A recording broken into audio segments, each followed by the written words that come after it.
ગુજરાતની ગ્રામ પંચાયતો માટે 22મી જૂને યોજાયેલી ચૂંટણીઓનું આજે પરિણામ હોય. પરિણામ આવતા કંઈ ખુશી કંઈ ગમની પરિસ્થિતિ જોવા મળી હતી. સવારના 9 વાગ્યાથી ચુસ્ત પોલીસ બંદોબસ્ત વચ્ચે મતગણતરીનો પ્રારંભ થયો હતો.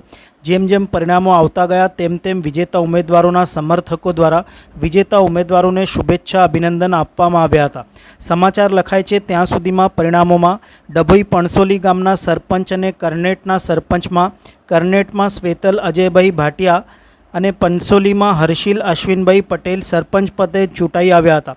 ડભોઈના ધારાસભ્ય શૈલેષભાઈ મહેતા દ્વારા તેઓને વિજયના અભિનંદન આપ્યા હતા તથા જણાવ્યું હતું કે ગ્રામ પંચાયતોની ચૂંટણીના પરિણામ આવતા તમામ પરિણામોમાં બીજેપીના ટેકેદારો, સરપંચ અને સભ્યો ચૂંટાઈ આવ્યા છે, ત્યારે તમામને અભિનંદન શુભેચ્છાઓ પાઠવી હતી.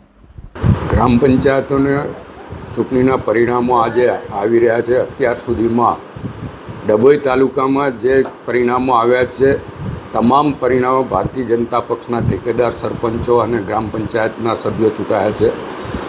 હજુ પરિણામો જાહેર થઈ રહ્યા છે, પણ જે ટ્રેન્ડ દેખાય છે એમાં 100% સરપંચો ભારતીય જનતા પક્ષના ડભોઈ તાલુકામાં ચૂંટાશે એવું સ્પષ્ટ દેખાઈ રહ્યું છે.